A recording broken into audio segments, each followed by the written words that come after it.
I've been doing my chores a little bit later in the day because it's been a little cold, a little too cold for my taste. So once the sun starts to warm up a bit, I've been coming and doing chores. But everyone is kind of upset at this change, and I get it that they don't like it. But at this point, with everything that's been going on, I can't say no to the simple things in life that will make me happy. Good morning. Are you upset? Get over it. Are you upset? You guys happy to be outside? Hating on my gloves? Alright. How was your night? Fun?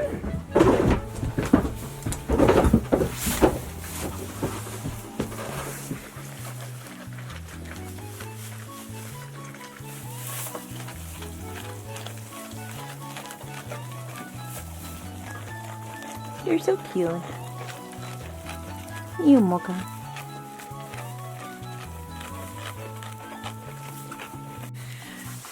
Now, one of the things that I've been wondering recently is if in fact Mocha is pregnant. Now, if you remember, I was sure really that she was pregnant, and the day that I took her to the vet, she came into heat. So I put her again with Rocky in her next cycle, or maybe not the next, but soon after.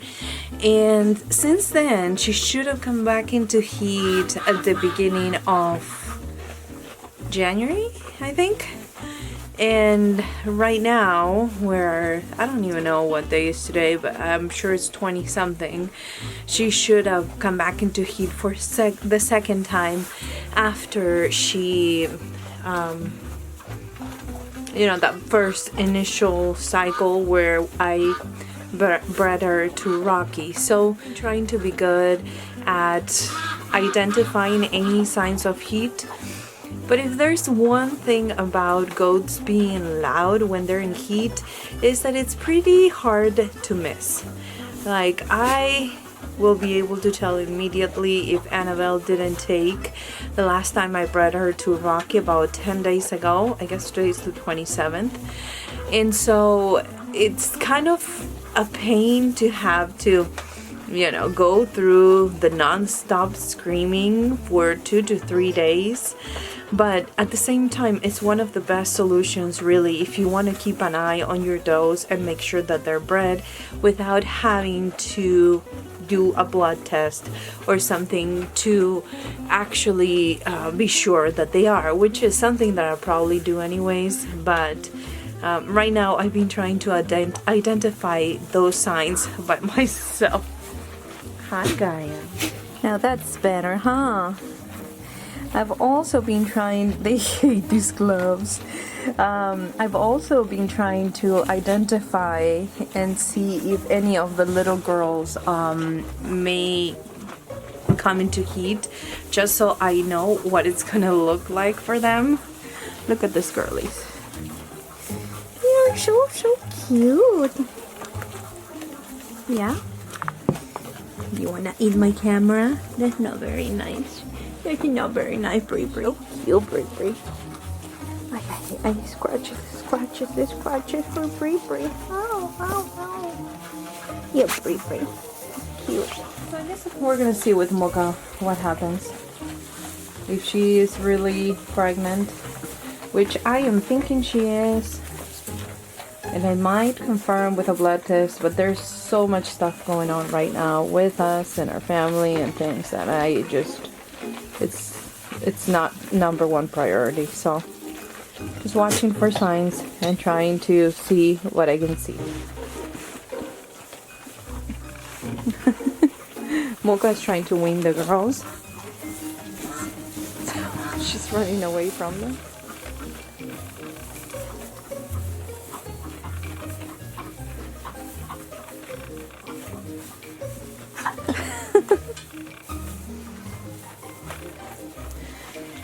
She sits to eat where she sits whenever she doesn't want to feed the girls. I mean, they're gonna be 6 months old, so I guess it's about time. I was thinking last night of how I need to start implementing some of the systems that I've thought about, that I think it's gonna be great, that it's gonna help us a lot with chores in the morning. But at the same time, I haven't had the time to implement them. And recently we had a series of different illness and things that had come up, and one of them even stayed in the hospital.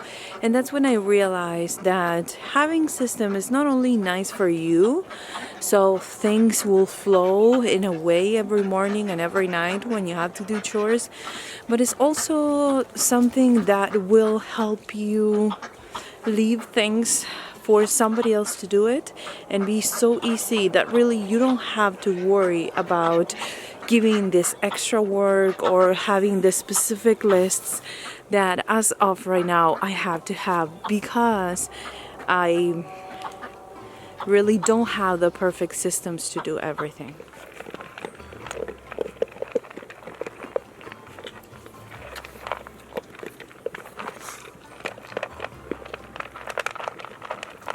Now, many people have systems in place that works for them in a farm, but a lot of people also say that it's almost kind of impossible to follow a system because there's always something happening, there's always something throwing you off.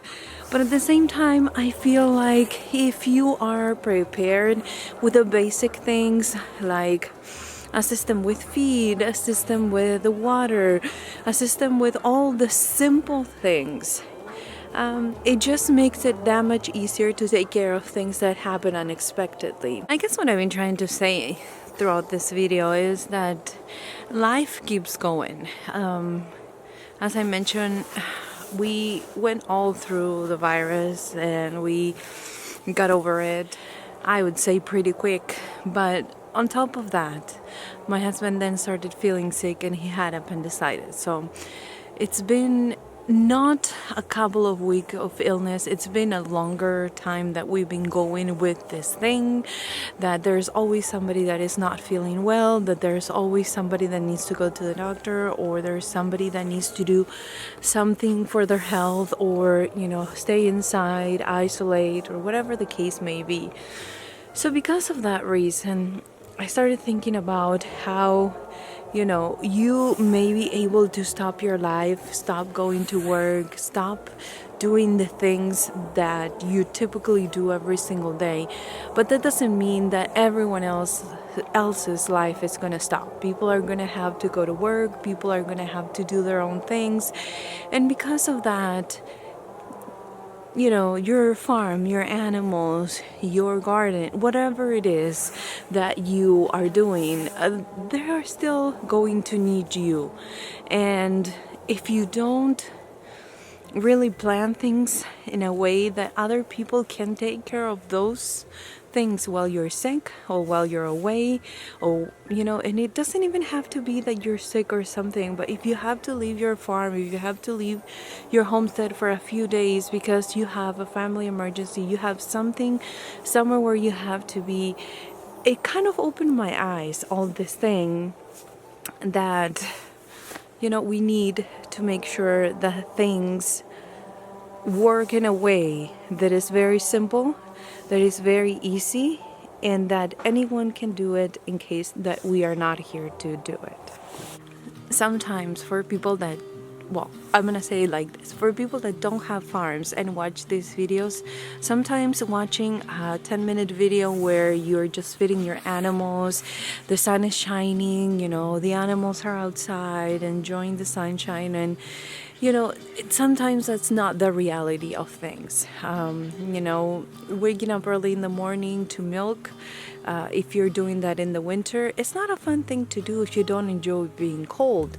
But if you have a system, it's a little bit more enjoyable. But I feel like sometimes these YouTube videos kind of give you a false reality of what really is and the kind of work that it takes to It's easy to understand a narrative that is the fun part of doing things, but at the same time we have to understand that there are some other parts where you're going to have to put up with things that you don't enjoy, either the cold weather or the super hot weather or whatever it is. It is not always perfect. It is not always YouTube perfect. There are things that are going to happen in that farm life or homestead life. It's only part of your life. But having family, having friends, having people that you love, and things happening around those situations, then you start to prioritize.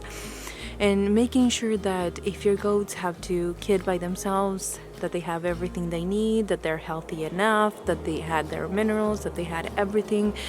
I think it's just part of being ready for the unexpected, because when things will take priority in your life, that is not necessarily what you prioritize every single day in your farm or homestead, then that's when you realize the importance of having things in a way that work for you, not only to make it easier every morning when you do chores and every night, but it's also for those cases when things happen, you can't control them, and you just have to take some time for you.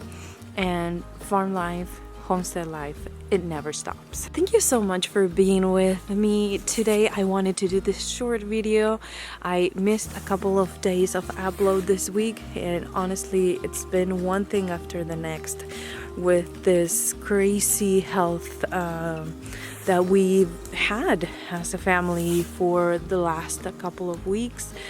Now things with the surgery and everything kind of gotten a turn and worse, and so there's a lot more that we have to, or I have to do, and more responsibilities and more time consuming things that I have to do by myself.